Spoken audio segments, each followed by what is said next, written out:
realize all this can get very complex, right? And the Toltec usually bordered on the complexities of things, right? But it's actually very simple because it all evolves from the assemblage point, right? So that's the simplicity of it, the assemblage point. But actually, it's the growth of complexity and your ability to handle the complex understanding. So once you understand, you see, you break the barrier of perception, and you start seeing the forces that are affecting you. Right?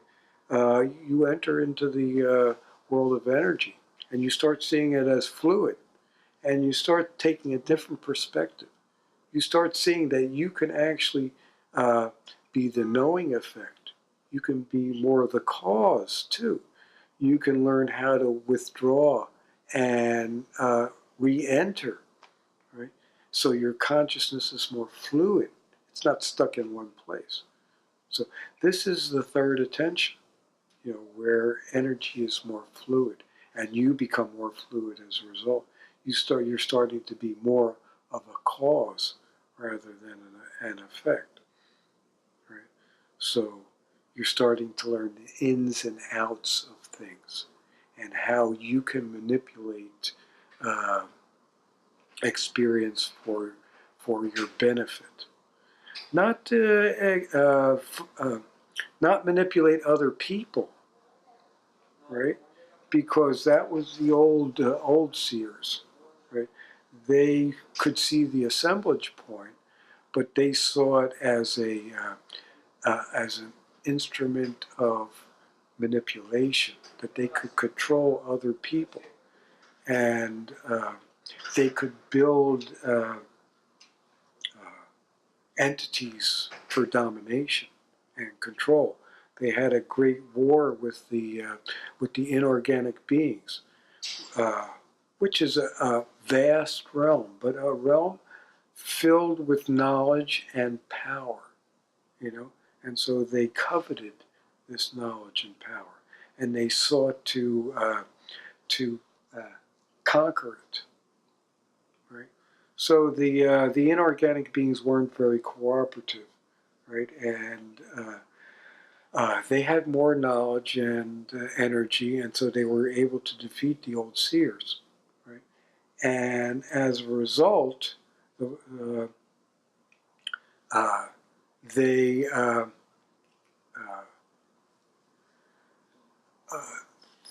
anytime they enter into the realm of the inorganic beings, they are under attack, right?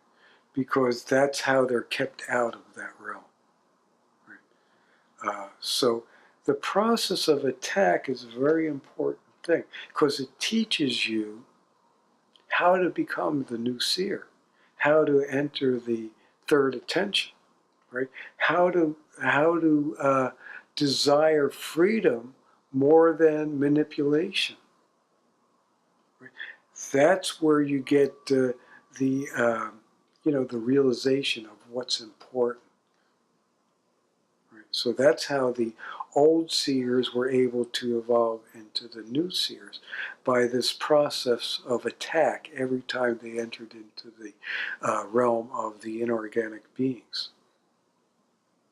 Right? So mostly they were attacked by themselves, right, by their own predilections, right, to see how dysfunctional they are. Because in any occult practice, if you're using an entity for control and manipulation, you eventually have to release that entity, and work with elemental magic, with the magic of fairies and those creatures, with the work with angels. These are elemental entities. You cannot cling to them. You have to release them, and in that release, everything finds freedom. And that's what is important. That's in the third attention. You learn to give freedom to everything, no matter what the circumstance, right? Whether it's hurtful or harmful, or whether it's constructive. Because eventually it becomes constructive for all concerned. Some people just have to go to rock bottom. You cannot manipulate them, no matter what you do, to a positive end, even though your desire is to heal. You know, they have to hit rock bottom, right? Until they make that reverse, that great reversal of energy, where they start seeing that it's necessary to do something constructive. So, this is the dream that's going on in the dream of the world as well as the dream of the planet. We are reconciling those issues where it's less, where we're trying to, find a reconciliation between manipulating others and giving others freedom. Right? Governments are trying to do that. Individuals are trying to do that. Religions are trying to do that. It's the whole process of reconciliation of what's going on upon the dream of the world, which is really just a small part of the dream of the planet. It is the dream of the planet, but just a isolated, alienated part of it. Right? So the same functions that are going on in the dream of the planet are going on in the dream of the world. The same process of reconciliation, the same process of awareness. It's just going on in a sort of weird way. Like technology is what we're trying to do with technology is trying to create the adept state of consciousness that we don't have to be an adept in. It's an adept for us, right? Which is basically the function of the medulla oblongata. It's an adept for us. We don't have to be the adept. It's controlling everything until we die. And then, but the process of the adept, the new seer, right, is to be able to control those functions yourself. And from that to evolve into a more freer state. Right? So that, in simplistic terms, is the second and third attention. Very simplistic terms. You really have to start forming the assemblage point and start aggregating that intensity of pulsation. Grow the unbending intent. Right? So that's a very important part of this very subjective experience of the Toltec, which is really the growing dominance of your subjective world, that it can grow something tangible, right? We've been programmed that the tangibility is in matter, right? No, the tangibility is in energy, right? That is more tangible, but it's more fluid as well. The matter is tangible, but it's very stationary. It doesn't move very fast. So what we're concerned about is building tangible densities. Right? Density used to be a very bad word in the New Age religion or philosophy, right? But in Toltec, the density, the more dense it is, the more tangible it is. The more tangible it is, the more functional it is, right? So we can, in the energy we're building in the gateway of light is very tangible, but it's invisible. It's very fluid. It moves into different forms, but it's still tangible. And as it grows, as it moves into this feeling of unbending intent. It's an actual experience of unbending intent that you can get to. It's sort of the nirvana of the Toltec, this unbending intent, right? And it's a tangible density so solid, but yet so invisible that it impacts upon things from its assemblage point, rather than its assemblage point being impacted upon from the external environment. See, the impact of the external environment upon your assemblage point is how we get stuck in the dream of the world, right? That's how the objective is more powerful than the subjective. That's how the gap comes to be, comes to form, and how it becomes flaccid, and it loses its elasticity. It does so by the rolling force that emanates from the eagle's emanations, that slowly deteriorates the energetic form and produces the gap. Right? So the idea of the internal emanations, building the strength of the internal emanations, is to plug up that gap.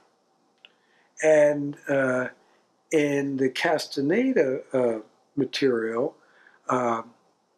that's the relation of the death defier with the Nawal.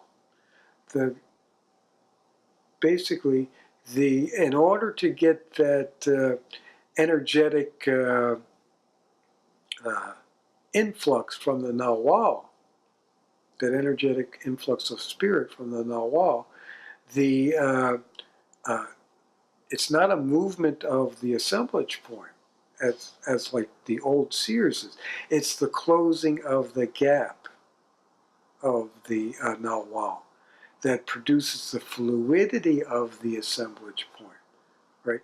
And the assemblage point moves to another extraordinary position within the Nawal. And so at that time, there's a sharing of energy between the death defier and the Nawal, right? It's a sharing of energy. It's not a deprivation of energy by the Nawal. The sharing of energy improves the death defier, right? And the energy of the death defier improves the Nawal, right? They get an unusual power as a result from that movement of the assemblage point into a very unusual position. Right? So this has been considered the introducing a nuance, an antivirus into the body of the virus. Because the Nawal covers a wider gamut of consciousness, right? So if you introduce a nuance into a smaller gamut of consciousness, it's not going to have as big an impact as if you introduce it into a larger thing. A normal person usually has two compartments of energy. A three-pronged Nawal has three compartments. Right? A full Nawal has four compartments. Right? So that covers a wider range of the dream of the planet. Right? That four-compartment energy. That can see into the transparency of the planet. Right? So it has a greater impact upon not only the solar system, but also the galaxy. Right? So there you go from, now this, what I've just described, is the orientation of the timeless seers. Right? They are more interested in how something small can affect something intensely large. Right? Like one single individual sentient being can affect the galaxy. So that's, and their sense of seeing time is incomplete because time is eternal. Right? So, but they see a wider, the more they expand on this process, right, the deeper they see. They have seen the creation of the gap, right? So I've seen parts and pieces of that in my ability to assemble the assemblage point, but not the full story of it, because it's a very large story of how the gap originally formed. There was a time upon this planet when there was no gap. Right? This is a pretty new installation. Right? But yet we have no idea of what came before. Maybe a little in myth and in tales and dreams. We have an inkling of it. In some of the stories of more of the gods and goddesses, we have an inkling of what life was like before the gap was part of the human structure. Right? But it's only a myth. It's only a legend, right? And it's only the stuff of fanciful tales that you tell children. But really, we should take these more into consideration, because these little tales and stories have pieces of what happened, at that time when the gap became an installation into the human field. And the time before the gap was a very interesting time. It was called the Golden Age, and that's when, he had more of a sense of impunity, of immunity to anything. All of our actions, whatever they were impeccable. They would strike a chord of freedom. Right? Now we need drastic impeccability to even get an inkling of what freedom is all about, because of this little hole in the energy field. It has a monstrous effect. So one of the things of the gateway is it's building energy in order to close the gap. Right? The more intense the energy, the more solid the energy is filled between your hands, is as a result of the closing of the gap in the energy field. So in some senses, as this energy builds and becomes more solid, you start feeling the assemblage point, right? And you start moving with it into an assemblage.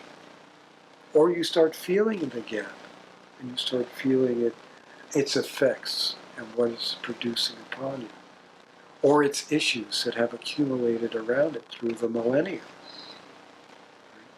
And there are many millennia, many tens of thousands of years, maybe hundreds of thousands of years, because this is only from the Stone Age, or from the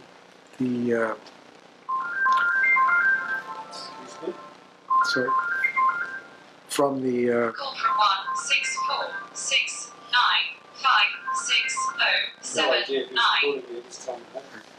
So should I continue? Wrong number. That's it. All right. Good night. It's usually, you get a lot of wrong numbers in the telemarketers. So, but there, what happened from the evolution from the singular cell to what's humanity, right? Those millions of years, there was a previous form of humanity before that.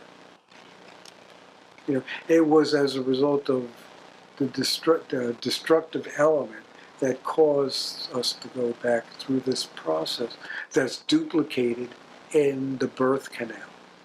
Right? In the birth canal, we start from a single cell and move into a more complex organism. Right? And that's a dream duplicated from this event of the initial uh, installation of the gap. The birth before the gap was, was installed was something totally different. I can't even imagine it, what birth would be like, what entering the dreaming memory. The death-defier has access to that dream and makes it functional. Right? For the death-defier, the idea of freedom is the ability to come and go at will without leaving anything of significance behind that would pull you back and taking everything with you that you can use in a strategic way.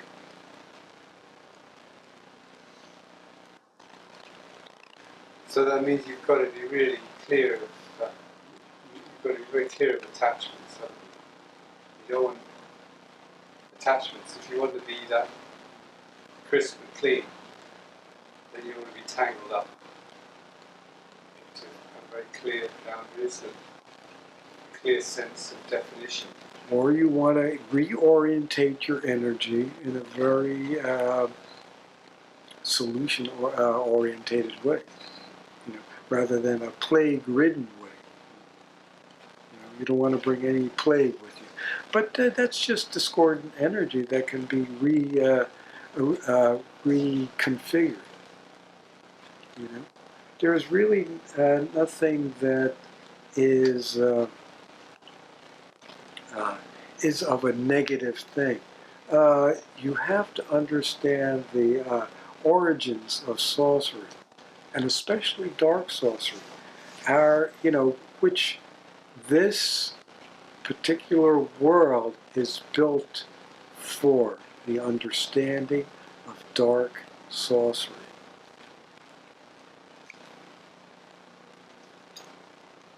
In a very real way.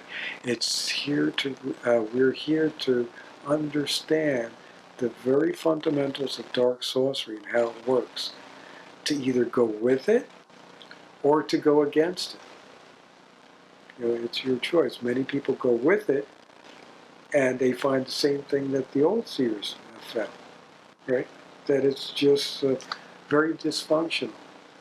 Right? The old seers did it in the form of human sacrifice to build the flyer entities with the residual energies of the human sacrifice. They built these flyers for conquest, right, of the inorganic beings. So those residues are still left over to plague the old seers until they learned how to resolve those issues. Right? And so the resolution is what is the most functional thing. To take back your power from those discordant creations and to build something functional that will support you rather than feed upon you.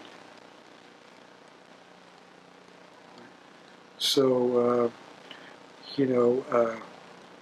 that's getting back to the, to reconciliation part. And that, how do we reconcile the flyer? That's a tough one. And they say the flyer is like eating the energy around your toes. And why is that?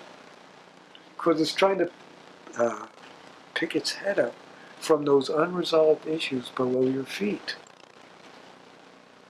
Right? And as you're raising that energy up, you're also raising the dynamic of reconciliation into your energy field. And that it's structured in the way it needs to resolve just below your feet. So the more you raise the energy up, the more you will experience the recapitulation process in the form it was meant to be experienced, as a spontaneous recapitulation rather than a mechanical operation, right? So recapitulation can be the first attention, right, where we recapitulate the traumatic and you know issues in our life, right? We try to or it can be recapitulating the second attention, or recapitulating the third attention. Right? So energy is in a state where it's always recapitulating itself. That's its motion, is to resolve its stagnation. So we do that by lifting that up and uniting it with the energy of the unified field. Because the unified field is fragmented in a dream of the world. We have to unify both assemblages. Right? And you'll find access to that as you're doing the gateway of light technique. That's a subjective experience that you'll be able to deal with as you get deeper into it. That means stuff.